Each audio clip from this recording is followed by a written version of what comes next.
अगर governor house में मौका दिया तो 10 लाख लोगों को, 1 मिलियन लोगों के लिए इस गवर्नर हाउस में इफ्तार डिनर का एहतमाम किया जाएगा।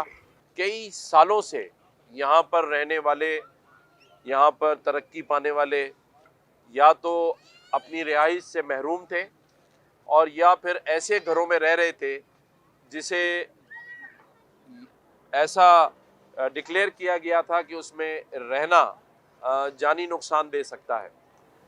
48 अपार्टमेंट्स बिल्डिंग ग्राउंड +6 इंशाल्लाह ताला तामीर, उसका काम, उसकी चीज़ें शुरू हो गई हैं।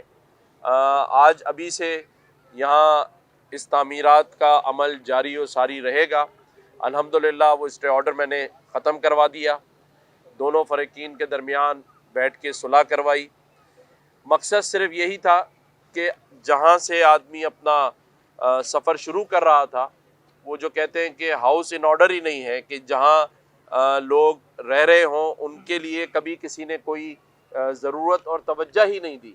तो कई सालों से ये पेंडिंग में था और यहाँ मैं आज ये भी आपको बता दूं कि 16 साल के बाद गवर्नर हाउस कराची की तंजीन व आराइश रेनोवेशन जिसे आप कहते हैं, वो भी इस दौर में हुई, इन पिछले 1 साल में हुई। चाहे वो दरबार हाल हो, चाहे इस्लामाबाद की गवर्नर एनेक्सी हो, या और भी वो चीज़ें जिसमें 16 साल से कोई बजट लगा ही नहीं था।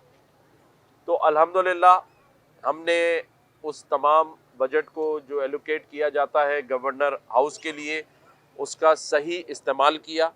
और ये मैं बिल्कुल हकीकत पे मबनी बात कर रहा हूँ कि 16 से 18 साल के बाद गवर्नर हाउस में जो चीज़ें हैं, जो काम हैं, जो रेनोवेशन है, वो हमने करवाया। इसी तरह इस्लामाबाद में भी जो एनेक्सी है वो पूरी तैयार हो गई है। इसी तरह हम इस्लामाबाद में भी अपने साफ़ी भाइयों को बुला के उसकी भी वो करेंगे ग्राउंड ब्रेकिंग के। इस्लामाबाद जैसी गवर्नर हाउस जो एक पहचान है सिंध की इस्लामाबाद में, उसकी क्या हालत थी आफ्टर बिफोर, वो भी इंशाल्लाह ताला आपको बताएंगे।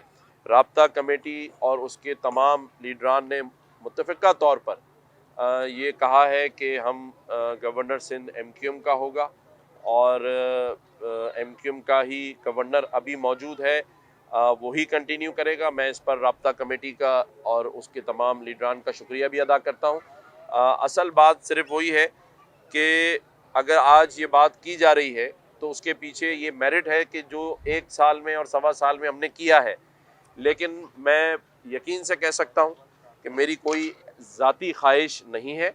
अल्लाह ताला के ऊपर मैं ये सब छोड़ रहा हूँ कि अल्लाह ताला देख रहा है कि हमने किस नेक नियति से इस मनसब का हक़ अदा करने की कोशिश की है। और आगे भी जो भी आएगा या मैं रहूँ, मकसद तो यही है कि जो यहाँ काम और इनिशिएटिव चल रहे हैं उसको कंटिन्यू करना। प्रेसिडेंट के इलेक्शन के लिए अभी तक मुझे नहीं पता अगर MQM के कन्वीनर खालिद मकबूल सिद्दीकी साहब से कोई रब्ता हुआ हो, लेकिन मुझसे नहीं हुआ।